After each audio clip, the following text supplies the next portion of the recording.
My name is Greg Johnson. I have been married for 17 years to a woman who I believed loved me wholeheartedly, Caroline. Sadly, I discovered that I am a cuckold. She has been involved in an affair with her boss for about 6 years, who runs a real estate company where she is employed. We have 3 children, a 16-year-old daughter, a 12-year-old son, and a beautiful little 2-year-old girl. I love all of them, except for my wife. Oh, and before I forget, I am a police sergeant. Around 2 months ago, my youngest daughter had a fall at daycare, and my wife was unreachable to pick her up. In a rush to assist, I jumped into my car with the siren on and hurried to her. She was nibbling on a lollipop and sniffling. I approached her, examined her, kissed her, and ruffled her hair. The older ones wouldn't allow it, but she enjoys it. I left her chuckling and went to speak with the principal. She informed me that my daughter fell and injured her leg severely. They had called an ambulance, which was arriving shortly. I stayed with my daughter, and soon she was laughing once more. A doctor from the emergency service arrived and stated she needed to go to the hospital to receive stitches, so I followed the ambulance to the hospital. I attempted to reach my wife, but the call went to voicemail. I left a message, then activated the location app because Caroline often misplaces her phone. The app, intelligent, unlike my wife, showed her at the Holiday Inn, just 7 meters away. I stayed with my daughter while they stitched her up. Once done, we signed some papers I retrieved. A foldable child seat from the trunk, installed it in the back seat, and buckled her in. Then, we set out to find her mother. My stomach began to churn from the lunch I had consumed. I drove into the parking lot of the Holiday Inn and arrived just in time to see Caroline and Arthur, her boss, leaving the lobby arm in arm, his hand on her lower back. They were laughing and smiling. Then she kissed him, a kiss reminiscent of those she gave me. I parked the large Ford and watched, adjusting the camera for a closer view as they walked to her Lincoln Aviator. She turned to him and stroked his cheek. His hand moved under her skirt, lifting it just enough for me to see the lace top of her stockings, which I had begged her to wear, never publicly. Then she slipped her hand under the hem of her dress. Retrieving a pair of sky blue lace panties I had gifted her on our anniversary, she smiled, smelled them, and handed them to him. It was all over. They laughed, kissed again, and then she climbed into her car and drove away. Suddenly I saw the brake lights her vehicle swerve to a halt. Suddenly my phone rang. It was Caroline. "Hello," I responded calmly. "What's happened?" "Where are you?" she inquired.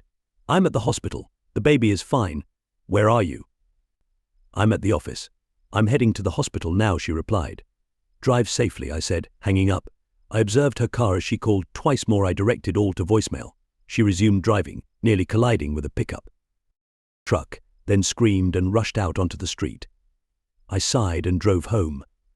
I grabbed my phone, dialed a friend's number, and told him I needed to talk. I pulled up to my house and carried my sleeping daughter inside. I returned to my car and grabbed 4 DNA swab kits. I collected a sample from my daughter's mouth, sealed it in a container, and marked the plastic bag. I made a cup of iced tea and called work. I spoke with my boss, the head of the detective department, and requested the rest of the week off to deal with some family issues. "Is everything all right?" he asked. "Yes, sir. I just need to consult one of the doctors about my children." "All right, just keep me updated." "Got it, Chief." 20 minutes later, the doorbell rang. I felt physically ill when I saw her, but I took a deep breath and counted to 10. I only reached 7 before she knocked on the door. "Where is she?" she screamed. I told her to calm down and that the baby was sleeping. She brushed past me and went into the baby's bedroom. I started making a list of things to do for tomorrow: divorce lawyer, DNA test, electronics store. She came out of the bedroom and rushed over to me. "What happened?" she demanded. "She fell." "Everything's fine with her. She handled it like a champ. Just 4 stitches, and the doctor said they'll barely leave a scar. She's fine, Caroline." "Why didn't they call me?" she shouted at me. "They tried, dear, but couldn't reach you." "I tried too." The message went to voicemail. "So where were you, dear?" she started stuttering and looked away. "I was in a meeting." I turned it off so it wouldn't interrupt the meeting. "I suggest instead of turning it off, you put it on vibrate.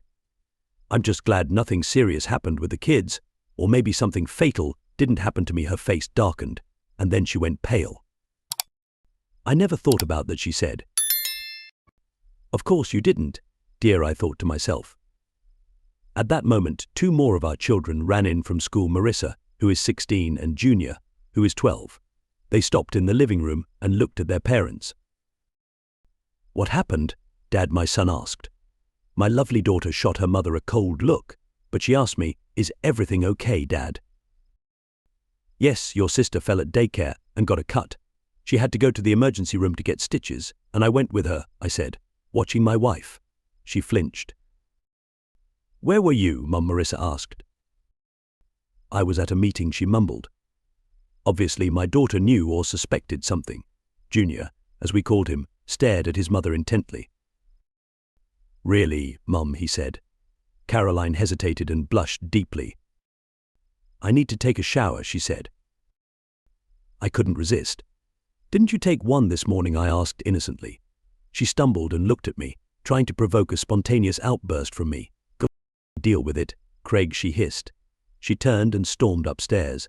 I turned to my children and was surprised by their expressions. They looked devastated and sadly at me. Everything will be fine, guys, just a little disagreement.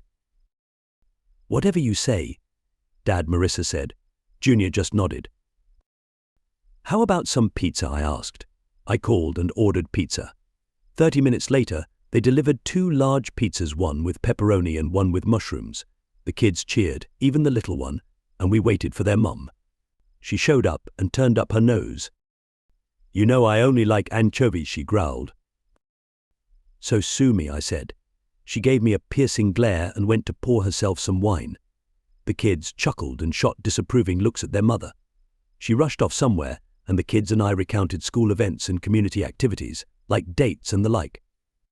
It was chilly between us that night, and I had to grab another blanket. It had been about 3 months since we were close.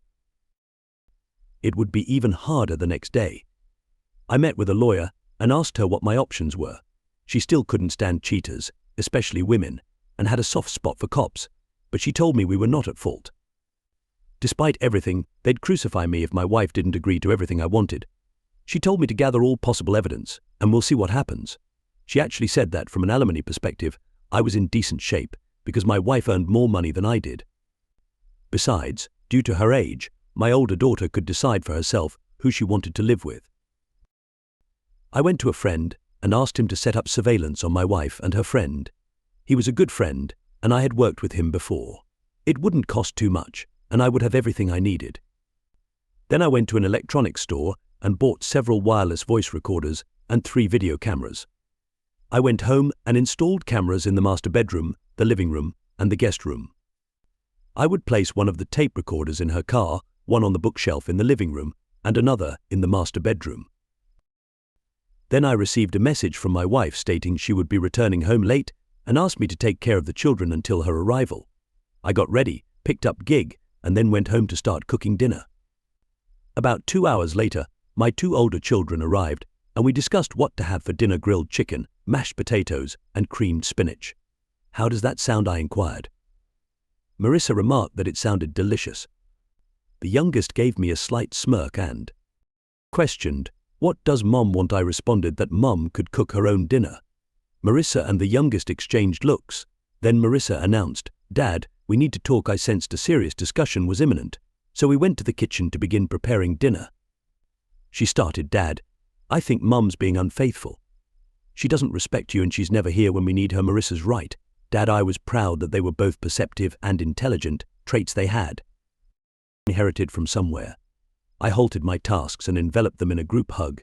Their youngest sister immediately joined us, exclaiming, "Me too, me too, me too." I gazed at my children and declared my love for them, more than for myself. I had always told them this. They found it cheesy, yet they appreciated it. I shared with them that things seemed dire, and I was monitoring their mother's actions, but assured them, "I'll always love you. You're my kids, and we'll get through this, I promise." The youngest piped up, "I think you should get cheek swabs for us, Dad. It might support your case. It would never alter my feelings for them, but it'd be reassuring to know the truth." The youngest is correct, Dad. I want to know because currently I'm feeling little affection for her. I was shocked but felt compassion for them. "All right, let's do this before she returns," I stated. I took cheek swabs, starting with theirs, then mine. I sealed them and placed them in my briefcase. The next day I visited an independent laboratory and requested an expedited DNA analysis. It was more expensive, but I needed the results swiftly. 2 weeks later, I received the outcome. None of the children were mine. Her company always hosted a 4th of July celebration at the owner's residence. I really didn't wish to attend, but attendance was mandatory. But she was a leading wine salesperson in the company and expected to be there. I had collected sufficient evidence on her and her lover: tapes, photos, audio recordings, videos, receipts, and the DNA test results. I couldn't conceive a better moment or method to confront her.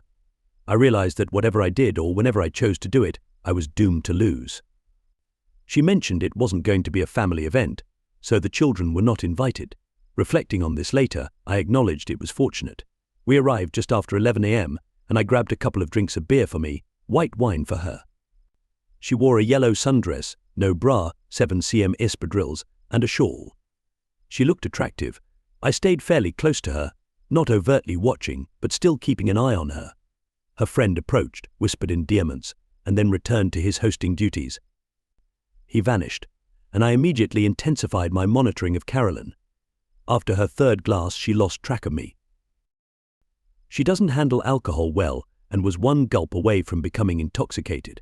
I observed as she took another glass of wine and moved to the rear of the expansive lot where his house was situated.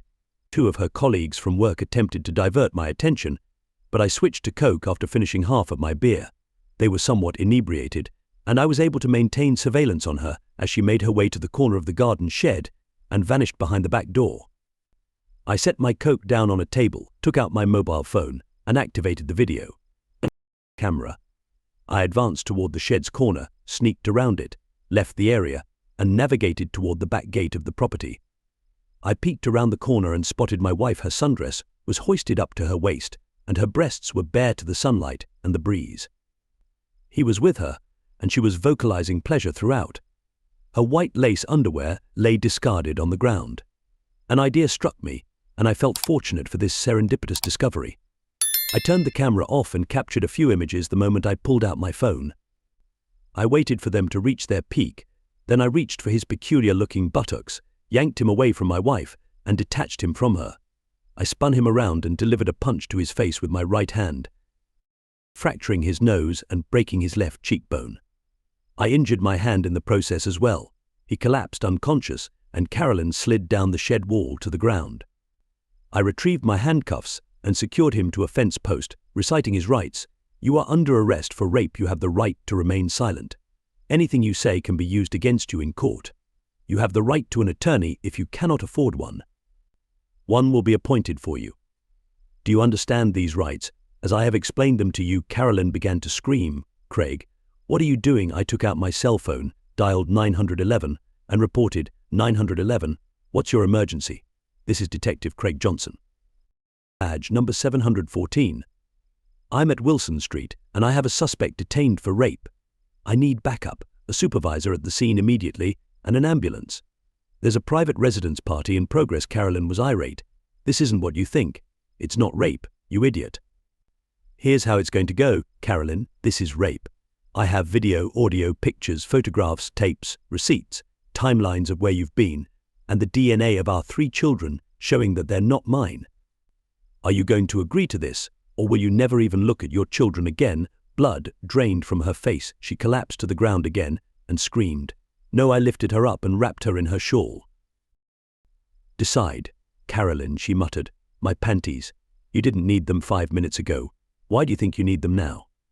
Leave them at the crime scene for the guys." I assisted her to her feet. She sobbed, breathed heavily, and sniffled. We crossed the lawn behind the house to the backyard. As we approached, about 10 or so people loitering outside fell silent, more shocked than anything. They moved aside. I led her to an empty lounge chair and seated her. 2 of her tipsy friends hurried over to her and began yelling, "What happened? What did you do to her?" I responded, "I didn't do anything. Your boss raped her." "What?" Donna exclaimed. "You heard me." I said, "You didn't know. You didn't know." Laura squealed. "No." "What?" I asked. She replied, "She had an open marriage. She said you were fine with it." She lied, I stated. Just then, the police arrived. I guided 2 officers down to the garden shed and told them to read him his rights again. because I wasn't sure he had heard me the first time. A replacement sergeant arrived with another patrol officer, and I directed the officer to take statements from Donna and Laura and get their addresses. The jerk's wife pushed through the crowd, wanting to know what was happening. The sergeant informed her that her husband had been arrested for rape, and someone relayed to her what had occurred. She exploded, "You scum." She lunged forward, trying to attack Caroline, who by this time was nearly catatonic. The police restrained her, and shortly after, paramedics arrived. I explained the situation and they placed Caroline on a stretcher. When she rose, she left a small puddle on the lounge chair, her fluid was running down her leg, and she was crying. I instructed them to transport her to a trauma center to be examined for rape. Then 2 other officers brought Arthur, with a swollen face and hands cuffed behind his back. He made the mistake of claiming their intimacy was consensual and that they had an understanding. Unfortunately, his wife overheard and lunged at him, shouting, "You son of a bitch." They restrained her again, and she declared, "You'll hear from my lawyer." I followed them to the station and signed all the necessary forms because, after all, she was still my wife. I went to the precinct and swore out a complaint against him. Since it was Saturday, he couldn't be arraigned until Monday. He attempted to contact his lawyer, but his wife had already reached out to him. I returned to the reception area and went to see my soon-to-be ex-wife. She had a tough day and looked awful. She brightened up and tried to smile when she saw me, but then she noticed the expression on my face and became alarmed. "So, Carolyn, how long has this been going on?" She trembled, and tears welled up in her eyes. "It wasn't supposed to last long, just a little affair." "I didn't mean for this mess." Carolyn. I advanced towards her and stopped inches from her face. "G's not mine, Junior's not mine, and Marissa is not mine. We've been married for 17 years. You can do the math yourself. You scum, you're supposed to be one of the top sellers." "Why, Carolyn?" Why, the tears were quickly replaced by a smirk as she wiped her eyes. "Because I can. You're supposed to be a detective, you figure it out. I can have as many lovers as I want, and you have no clue." I looked at my soon-to-be ex-wife and felt something inside me die. I stared right through her, and the cold expression on my face spoke volumes. It seemed like she aged decades in moments, shrinking into herself. Oh God! What's wrong with me? I took her hand and led her to our car. I sat her in the passenger seat, got in myself, and drove to her parents' house. She stared blankly out the window until we arrived at their house and stopped. "What are we doing here? I want to go home." "People in hell want ice water," I retorted. I got out, pulled her from the car, and led her to the front door. I rang the bell, and when it opened, her father, Frank, appeared. I said, "Your daughter needs to stay here for a while. I'll come back tomorrow to explain everything. She just got out of the emergency room. Please take care of her." He looked at me as if I had 2 heads. I turned and walked away, turned off my phone, and headed home. I went to my kids, and they looked at me. "Where's Mum?" "She's at your grandparents'." "She'll be there for a while." I briefed them on what had happened, sparing the gory details. They accepted it after tears and sniffles, and said they understood why I did what I did, but they couldn't fathom why she did what she did. Welcome to the club, I thought. I went and gathered reports, tapes, photos, surveillance reports, and receipts of everything I had on her. I prepared 4 packages in total, leaving out only the DNA test results. I contacted the lawyer and initiated the divorce proceedings. I requested a restraining order based on the police report and the materials from the rape case. I included the DNA results in a packet for the lawyers, then went to the man's house and spoke with his wife, Lorna. I apologized for the disruption, and she expressed her sympathy regarding the whole situation. I handed her the packet I had and told her to use whatever she needed from it. She was slightly surprised and thanked me. I left and returned home. I then visited her parents' house and handed one of the packages to my future ex-father-in-law, telling him, "Your daughter is troubled, you need to get her some help." I turned and left. The next day, we went to church and then to Denny's for breakfast. I kept my phone off all day and night. On Monday morning, I went to work and learned the time for the arraignment. I attended the courthouse and observed the proceedings. His lawyer argued that the encounter was consensual and claimed there was no rape. They presented statements from 2 women from the company. The judge expressed uncertainty about what she heard but decided to dismiss the charges with prejudice, meaning he could face new charges if new evidence arose. He saw me and smirked, but his smirk faded as someone arranged for him to be served divorce papers and the restraining order as he exited the courthouse. I left with a smirk, not quite feeling even yet. I came home with copies of the rape report, the police report, and the DNA results from the rape scene. It turned out that I was indeed the biological father of my poor little daughter. I was on the phone with my lawyer when someone knocked on my front door. It was my current brother-in-law, Anthony, Caroline's older brother by about 3 years. He owned his own construction company. There were rumors he had mafia ties years ago. His son had drug problems, and I helped him out, 99% legally, getting him into a program that straightened him out. He's now in his 3rd year at seminary and doing well. I was his favorite brother-in-law, so this was probably not just a social visit. Tony barged past, greeted by my kids who adored him, his wife Teresa, and their 3 children. After breaking free from their embrace, he turned to me and suggested we talk on the back porch. Out there, he asked, "What the hell is going on? Caroline is feeling unwell at her parents' house and Dad is furious. Did she tell you anything? You kicked her out, then she got evasive and didn't want to talk anymore. It was right after Dad showed her the documents you gave him. What's going on?" I sighed. "Your sister has been cheating on me for 17 years. None of my kids are biologically mine. She's been everywhere. I don't know who Marissa's or Junior's father is. She probably doesn't either. G's father is her current boss, Arthur Dash. She also has gonorrhea and she's pregnant. Not by me. Your dad has everything I have except for the rape evidence and police report, but my lawyer has it all. She'll be served with divorce papers this week." He slumped into a chair, looked at me despondently and asked, "No chance of what? And would you have done it?" "No." I replied, "I understand they dropped the charges against the jerk, that's what I call him, and his wife left him. She also has everything your dad has, thanks to me. I didn't want to be harsh to your parents, Tony, but with the attitude your sister has now, I didn't want them to get the wrong information. She needs serious psychological help." "I understand," he said. "Just a little shocking, that's all." "Tell me about it." We talked for a while and he stood up to leave. "So what are you going to do about the jerk?" he asked. "I don't know. Whatever I do, it'll come back to bite me. I know what I want to do. But no offense, she's not worth going to jail over," I responded. He looked me straight in the eye and said, "Don't worry, I'll handle it. You're still family. It won't haunt you. I won't hurt my sister, but he'll get what he deserves. That'll balance things out, Tony. Don't do this," I urged. "Do what?" he inquired. He turned and left before I could respond further. On Thursday, my wife was served divorce papers at her parents' house. She fainted and had to be taken to the emergency room. She spent about a week in the hospital before returning to her parents' home. Her father came to speak with me, asking if we could somehow mend things. "Haven't you seen what I've shown you?" I asked. "Yes, but obviously she made a mistake," he suggested. "A mistake?" I exclaimed. "Scratching a car is a mistake. Forgetting to pay a bill is a mistake. Sleeping with someone else for 17 years, getting pregnant by another man, passing him off as your husband's child, stopping having sex with him, those weren't mistakes." I was glad the kids were at day camp when I confronted their grandfather. I calmed down and told him to get her to sign the papers. I was done with her. He left, clearly displeased with the situation. Interestingly, she had been notified about 3.5 weeks ago, and 3 weeks ago, the jerk disappeared. He missed a meeting with his lawyer, and his wife, who it turns out was the majority owner of Dash Realty for tax reasons, wasn't too bothered and adjusted her lawsuit to indicate that she was the one leaving him. The divorce process was still ongoing but now expected to take a year. Caroline was 2 months pregnant, so we had to wait another 7 months to finalize everything.